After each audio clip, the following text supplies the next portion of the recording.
Bonjour, une nouvelle vidéo pour vous parler un petit peu ce qui s'est passé cette semaine, remise en question et puis aussi je vais vous parler de mes réceptions parce que j'ai eu 3 livres qui sont intéressants je trouve et je voulais vous les présenter.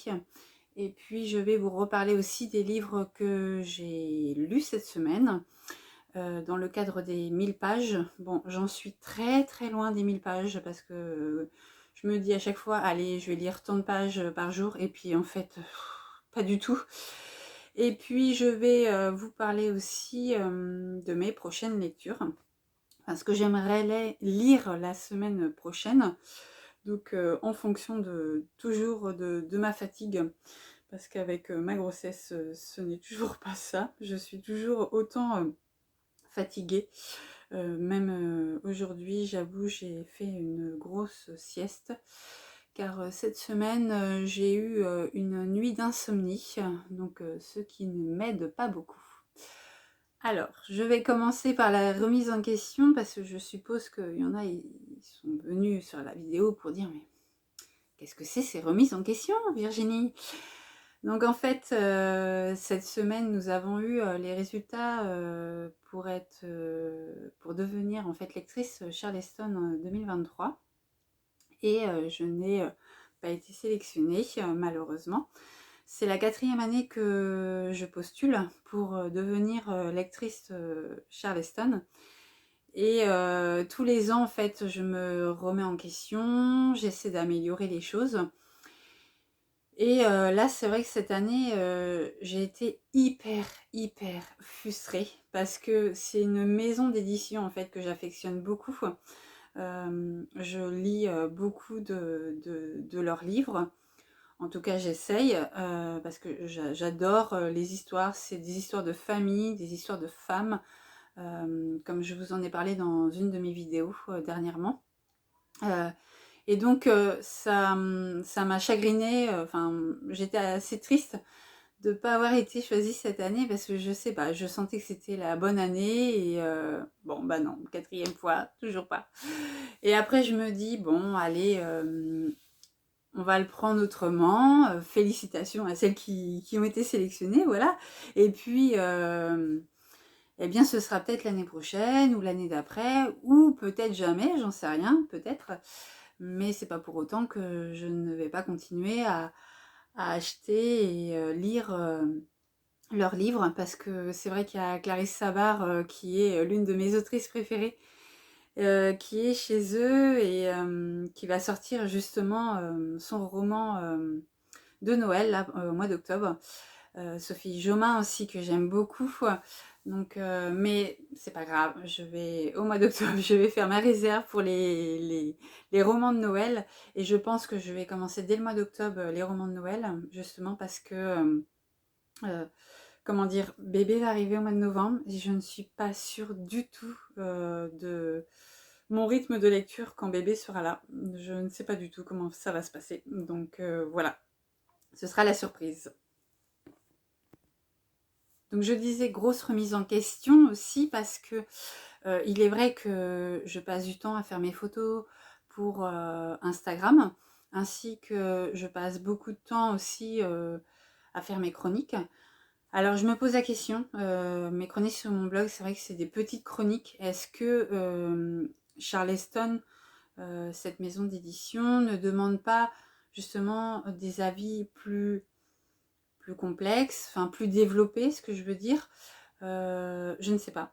Je leur ai posé la question de savoir ce qui pourrait, quelles sont les caractéristiques de pourquoi j'ai pas été choisie. Bien évidemment, ils doivent être submergés de messages, qu'on était 1400 à avoir postulé cette année, comme l'année dernière d'ailleurs.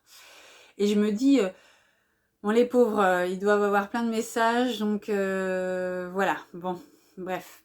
Alors bon, j'ai pas eu ma réponse de savoir pourquoi, qu'est-ce que je pourrais améliorer. Je me suis posé la question aussi, c'est vrai que je fais des photos sur Instagram. Est-ce qu'elles sont assez jolies? Pour moi, elles sont jolies, hein, parce que je partage avant tout, c'est du partage que je fais sur Instagram. Elles sont jolies parce qu'elles sont à mon goût, mais je ne sais pas si elles le sont à votre goût ou pas. Il est vrai que je n'ai quasiment pas de commentaires sous mes publications Instagram. Et justement, je me suis posé la question de savoir, je pense que cette maison d'édition aussi a regardé les gens qui mettent des commentaires aussi, qui ont des commentaires sous leurs publications. Alors je me suis posé la question, qu'est-ce qui pourrait faire que... J'ai buté dans la table, pardon. Qu'est-ce qui pourrait faire que justement les gens réagissent à mes publications? Donc j'ai décidé depuis 2 jours, là les 2 dernières publications que vous avez dû voir de toute façon sur Instagram, où je pose des questions. Parce que je me dis, peut-être qu'en posant les questions d'abord et faire mon speech après, j'aurai plus de participation. Pour moi, je suis sur les réseaux sociaux, c'est avant tout parce que j'adore lire. J'aime partager en fait avec les autres, échanger avec les autres. Pour moi, c'est ça en fait, Instagram, c'est pouvoir échanger. Et malheureusement, je ne trouve pas assez ce côté de partage, d'échange. Il faut savoir que j'ai quand même 1100 abonnés, je suis hyper contente, mais il n'y a pas d'échange quoi, il y a très très peu d'échanges, c'est mon avis. Donc je ne sais pas, est-ce qu'il faut que moi j'aille aussi beaucoup plus sur les publications des autres, mais je me dis quand je vais reprendre le travail au mois de au mois de février en 2023, ça va être compliqué. Parce que c'est passer du temps aussi sur les réseaux sociaux, à échanger avec les autres, bien sûr. Je ne sais pas trop. Je cherche des solutions pour qu'il y ait beaucoup plus de partage. En tout cas, je sais que sur mes dernières publications, vu que j'ai posé des questions, il y a eu de la participation. Donc j'en suis contente. Je voudrais aussi qu'il y ait l'échange autour des livres, mais aussi du sujet du livre. Donc voilà. Donc j'essaie de poser la question, on verra si ça marche. Si vous avez des idées de comment je pourrais m'améliorer, n'hésitez pas à me le dire. Je suis ouverte aux propositions, que j'ai beaucoup plus de participation, parce qu'il est vrai qu'une maison d'édition ne va pas mettre partenaire des personnes qui a 0 commentaire ou très peu de j'aime. Je vois dans mes stories, j'ai une centaine de vues le soir, des fois quand je regarde les 24 heures. Je vois des centaines de vues, mais j'ai 20 j'aime peut-être. Alors j'essaie d'attirer en disant venez répondre à mes questions, ni rien. Bon, on verra bien. On verra en tout cas. J'essaye. On verra bien déjà dans une semaine ce que ça aura donné à force de vous poser des questions. Peut-être que vous viendrez plus. En tout cas, je le souhaite parce que pour moi, avant tout, que j'ai créé, Elle et son avis, le blog, les réseaux sociaux et cette chaîne YouTube, c'est avant tout pour du partage, échanger autour des livres, mais aussi de la vie de tous les jours. Je parle de ma grossesse, je parle aussi de mon fils Lucas, sans trop montrer le visage de mon fils, que je n'aime pas trop ça sur les réseaux sociaux et autres. Mais j'essaie d'échanger parce que j'adore ça en fait. J'aime échanger avec les gens.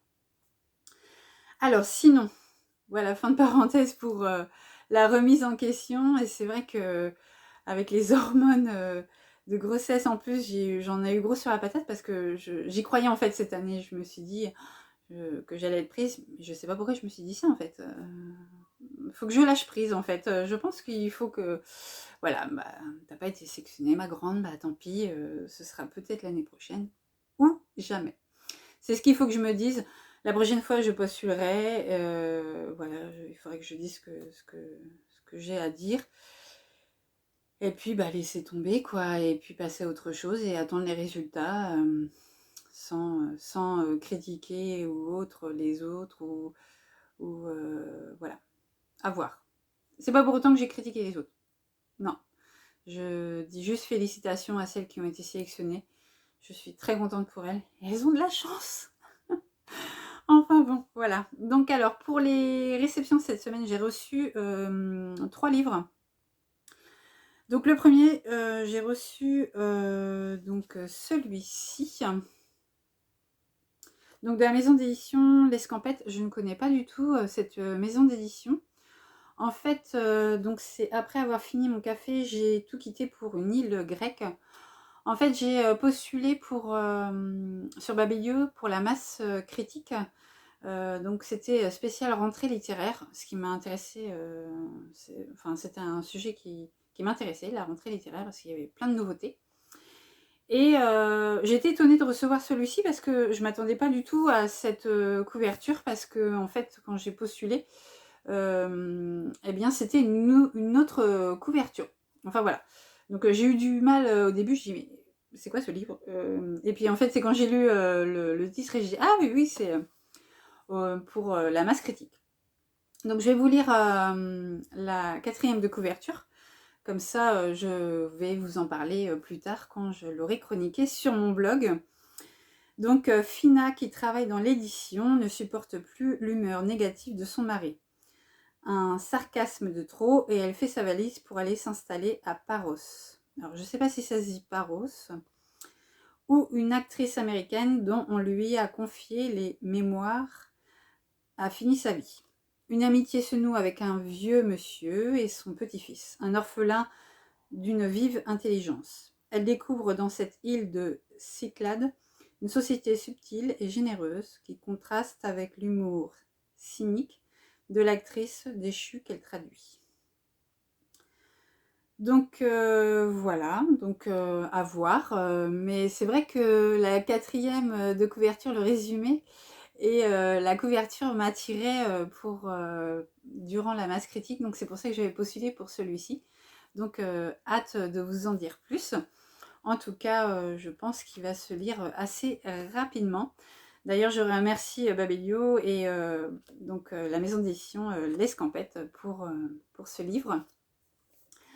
Il y a quelques jours, il y a je pense une semaine, j'ai été contactée par une autrice et j'étais étonnée, je ne m'attendais pas du tout à ça, et c'était un petit côté de fierté aussi, parce qu'elle m'a demandé si elle pouvait être interviewée par rapport à mon blog avec mes portraits que je fais toutes les semaines.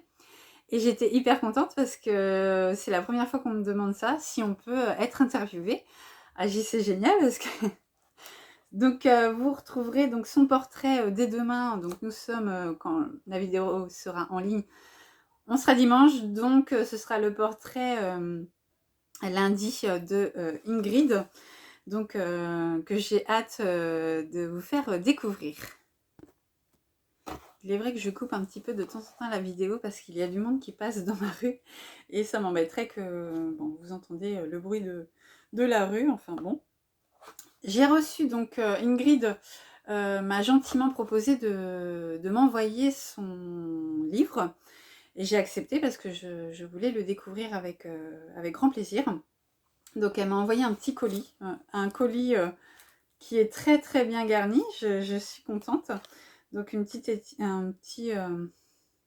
je pense que c'est sa carte de visite. Donc elle s'appelle Ingrid Daronche. J'espère que je le dis bien. Voilà. Et donc j'ai reçu un petit mot avec une petite carte trop mignonne. J'adore. Trop gentille, Ingrid. Et puis donc une pochette. Une petite pochette à l'effigie de son livre. J'adore. Et donc son petit livre. Donc que je vais découvrir très prochainement en tout cas. Si j'ai le temps la semaine prochaine, je le lirai la semaine prochaine, mais je pense pas. Ce sera plus les semaines d'après. Donc dans ce livre inspirant, écrit sous forme d'un séminaire alliant pièces de théâtre, l'auteur nous partage en vulgarisant avec humour tous les mécanismes de la peur. Comment passer de la peur à la réalisation de nos désirs. De la théorie à la pratique, ce livre vous plongera avec une expérience inédite. Donc 15 clés pour ne plus avoir peur de passer à l'action. Un ouvrage accessible, engageant à mettre entre toutes les mains. Alors, prêt ou prête à dépasser vos peurs. Je pense que c'est très intéressant. Et justement, par rapport à ma remise en question, par rapport aux résultats chez Charleston, je me dis, il tombe à pic ce livre. Franchement, il tombe très très bien. Donc voilà, c'est libre de toutes ces peurs. Donc voilà, merci Ingrid si tu passes par là en voyant cette vidéo. Je te remercie chaleureusement. Je suis trop contente. C'est un très très beau colis. Voilà, et une agréable surprise en tout cas. Sinon, j'ai reçu donc par rapport à mon partenariat, parce que oui, je grogne parce que j'ai pas été prise chez Charleston. Ah là là, Virginie, elle se plaint alors qu'elle est déjà partenaire avec d'autres maisons d'édition. Oui, c'est vrai, je suis partenaire avec d'autres maisons d'édition et Roll en fait partie. Donc, j'ai reçu un livre, donc aujourd'hui, je l'ai reçu, aujourd'hui samedi, et donc de Jean-Michel Oudoual, j'espère que je le dis bien. C'est Dans ma tête cogne 10 milliards d'étoiles.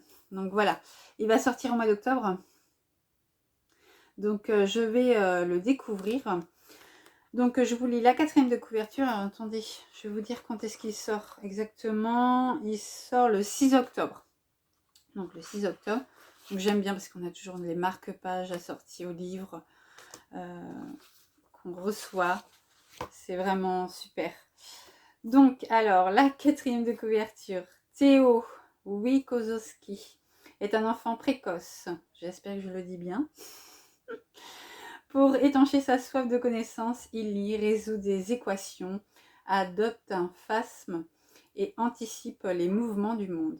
Mais son hypersensibilité n'est pas toujours comprise par son entourage, il est trop différent. Je continue. Alors Théo apprend à se faire discret et peu à peu sa curiosité s'étiole jusqu'au jour où un incident bouleverse le clan des Wikowski. Pour se relever, Théo a besoin d'un objectif, d'un rêve à sa mesure. Plus tard, il explorera l'espace. Ce chien est très agaçant. Je crois que j'ai pas choisi la bonne horaire pour tourner ma vidéo. Enfin bref, je vais continuer, hein, tant pis, vous faites pas attention au bruit à côté. Pour la 2e fois, donc Jean-Michel Oudoual déploie avec bienveillance et sensibilité l'intériorité d'un enfant atypique. Théo grandit sous nos yeux, apprend la vie à coups de désillusions, mais surtout d'émerveillement. Il apprend que l'espoir peut naître partout, tant qu'il y a des étoiles. Et franchement, la 4e de couverture, elle est sublime.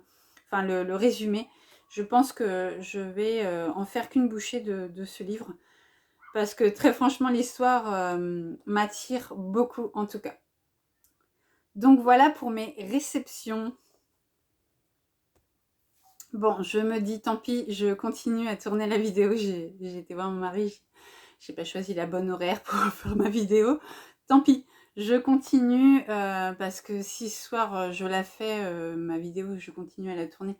J'ai peur que au niveau luminosité soit pas top. Je vais m'organiser mieux que ça la semaine prochaine si je vous tourne une vidéo pour dimanche prochain. Bref, voilà. Cette semaine, donc, j'ai lu J'ai craqué au bureau, histoire ébouriffante de Louis Pasteur. Je vous l'ai présenté dans une ancienne vidéo. Donc, c'est l'histoire sur Louis Pasteur, donc historique. Et aussi, il y a de la fantaisie. Enfin, voilà, il y a de la fiction, il n'y a pas vraiment de réel. C'est remis, en fait, avec du langage d'aujourd'hui. Donc, très très sympa. Je vous mets dans le descriptif en dessous de la vidéo, donc le lien pour lire ma chronique. Donc pareil, n'hésitez pas à aller la voir et me dire ce que vous en pensez. En tout cas, de mon avis. Et s'il faut que, justement, mes avis, il ne faut pas que je les, en dise plus. Ou si j'en dis pas assez. Enfin, voilà. Donc voilà pour celui-ci. Le deuxième que j'ai fini de lire, parce que je l'avais commencé depuis un moment, et je ne l'avais pas terminé, c'est Mon enfant hypersensible. Donc c'est rigolo, parce que ça fait écho avec celui-ci. Donc c'est pour ça, je pense que ce livre va beaucoup m'intéresser. Donc voilà, notre fils, on a détecté qu'il était hypersensible et je voulais un petit cahier, donc c'est un petit cahier, hein, un petit livre, avec des exercices dedans pour nous aider pour notre enfant hypersensible. Et donc je le recommande à toutes les mamans et papas qui se posent des questions justement sur les enfants qui ont leurs émotions décuplées. Parce que en fait, Lucas, c'est ça. Il a ses émotions qui sont plus, fois 1000. Et donc, on se posait beaucoup de questions. Et donc, grâce à ce petit livre, on a su mettre des réponses à nos questions. Et on sait qu'il faut le rassurer un maximum, parler un maximum avec lui. Et comme on ne dira jamais assez, la communication, c'est très, très, très important. Que ce soit chez l'adulte ou chez les enfants. En tout cas, voilà. On connaît mieux notre enfant maintenant. On sait beaucoup plus ses attentes. On sait pourquoi il se braque. Enfin, voilà. Pourquoi il a ses émotions qui sont plus. Voilà. Il est dit aussi que quand notre enfant est hypersensible, on peut être hypersensible aussi. Et il m'arrive aussi de... en plus que je suis enceinte là en ce moment, je suis hypersensible plus là. C'est que mes émotions, dès qu'il y a quelque chose de triste à la télé, je pleure. Je pleure pour un oui ou pour un non. Et c'est vrai que cette sensation, je la comprends maintenant par rapport à mon fils. C'est que l'hypersensibilité, ça doit être un challenge tous les jours parce que c'est des enfants qui se posent beaucoup de questions. En tout cas, voilà. N'hésitez pas, c'est un petit cahier et pareil, je l'ai chroniqué donc cette semaine sur mon blog. Vous aurez le lien aussi dans le descriptif. Voilà pour les réceptions et pour mes lectures de cette semaine. La semaine prochaine, donc ce que j'aimerais lire donc en tout premier, parce que c'est vrai qu'il est assez gros, un petit pavé. Et justement, c'est de chez Charleston, de Clarisse Savard, mon autrice préférée, l'une de mes autrices préférées. Et donc voilà, c'est son dernier qui est sorti l'année dernière. Je l'ai d'ailleurs fait dédicacer, si je ne me trompe pas, non? Ah non, celui-là, je n'ai pas fait dédicacer, tiens. Je croyais, mais non. Donc si je la revois, j'irai le faire dédicacer. Cette année, je ne pense pas la revoir parce que je l'avais vue la dernière fois. Si je ne me trompe pas, ah oui, ça va faire bientôt 1 an. Je l'avais vue au salon du livre au Mans, qui aura lieu justement là le 1er et le 2 octobre. Je ne pense pas y aller parce que vu que je suis enceinte et que je suis très très fatiguée, je pense pas pouvoir faire de salon cette année. En tout cas dans mon état, parce que rester debout, ça va pas être possible pour moi, à moins que j'amène un petit tabouret. Je ne sais pas, mais je ne pense pas y aller, malheureusement, parce que j'aime bien aller vers les auteurs, les autrices que j'aime beaucoup. Et j'ai vu qu'il y avait Clarisse, j'ai vu qu'il y avait Karen Ponté, il y a Laure Manel aussi. Tout ça que j'avais vu l'année dernière en fait. Et donc voilà, peut-être qu'il y en aura d'autres. Donc enfin voilà, pour la petite aparté. Donc Le souffle des rêves de Clarisse Sabard, donc New York 1987, coincée entre un travail de chroniqueuse musicale qui ne lui convient plus et un mari qui voudrait la voir abandonner sa carrière pour devenir mère, Abigail Holdell a besoin de souffler. Alors qu'elle n'est pas retournée en Irlande depuis l'enterrement de sa grand-mère, Lucie, Abby s'envole vers la terre de ses ancêtres. Dans l'espoir de ce retour aux sources lui permettra d'obtenir des réponses sur son passé familial troublé et de se rapprocher enfin de sa mère qu'il a abandonnée enfant. C'est en découvrant des cassettes audio enregistrées par Lucie, peu de temps avant sa disparition, qu'Abby va faire un bond dans le temps et revenir au début du siècle, car tout a commencé lorsque la jeune Lucie a pris le bateau pour New York. Clarisse Sabar nous entraîne dans une fresque familiale époustouflante, au rythme effréné dans les pas de 3 générations de femmes courageuses, portées par le souffle de leurs rêves. J'ai tellement hâte de le lire. Ça fait 1 an que je l'ai, je ne sais pas pourquoi, je ne l'ai pas lu. En tout cas, c'est sûr, je vais le commencer ce week-end à le lire. Et j'espère pouvoir décrocher un petit peu ce soir, hein, quand je vais le commencer. À moins que je fasse encore une insomnie. Hein. Donc voilà, je vais commencer... Enfin, je vais lire celui-ci cette semaine, ça c'est sûr. Si je lis assez rapidement, mais je pense, hein, parce que quand je suis pris dans un livre de Clarisse Sabar, je lis non-stop. Et je vais lire celui-ci que je vous avais présenté, qui est sorti cette semaine chez Erol. Donc, Mon enfance tout feu tout flamme, pardon, histoire ébouriffante de Jeanne d'Arc. Donc voilà, mes copines de chez Erol, quelques-unes l'ont chroniqué. Donc apparemment, il est très bien. Donc voilà, je vais le découvrir. Donc pareil, c'est comme Louis Pasteur. Il y a de l'historique et il y a aussi de la fantaisie dedans. Pour, je pense, pour une lecture plus fluide, je pense. Donc voilà. Donc à découvrir. Donc à voir.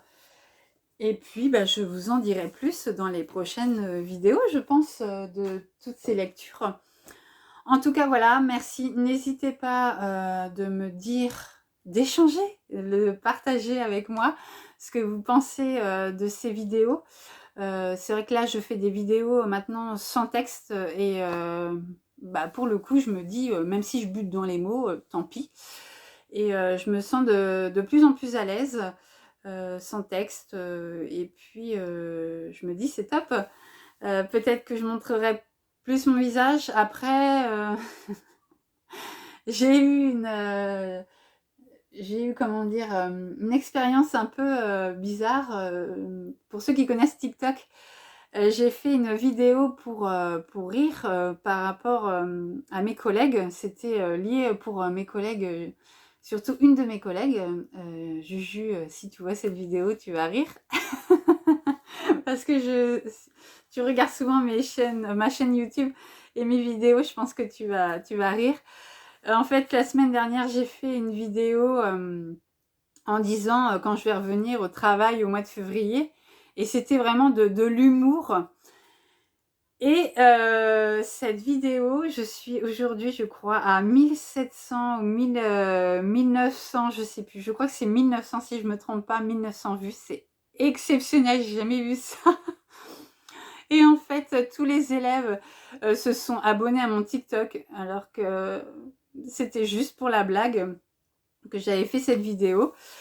Ça leur a plu apparemment, donc des anciens élèves, des élèves de cette année que je ne connais pas beaucoup d'ailleurs, parce qu'il y a des nouveaux. Enfin, ça me fait rire. Donc voilà, ils se sont abonnés donc à mon TikTok. Malheureusement pour eux, je ne fais pas souvent des vidéos humoristiques comme ça. C'est beaucoup sur la littérature aussi. Mon compte TikTok. Donc comme ma chaîne YouTube et puis comme mon Instagram.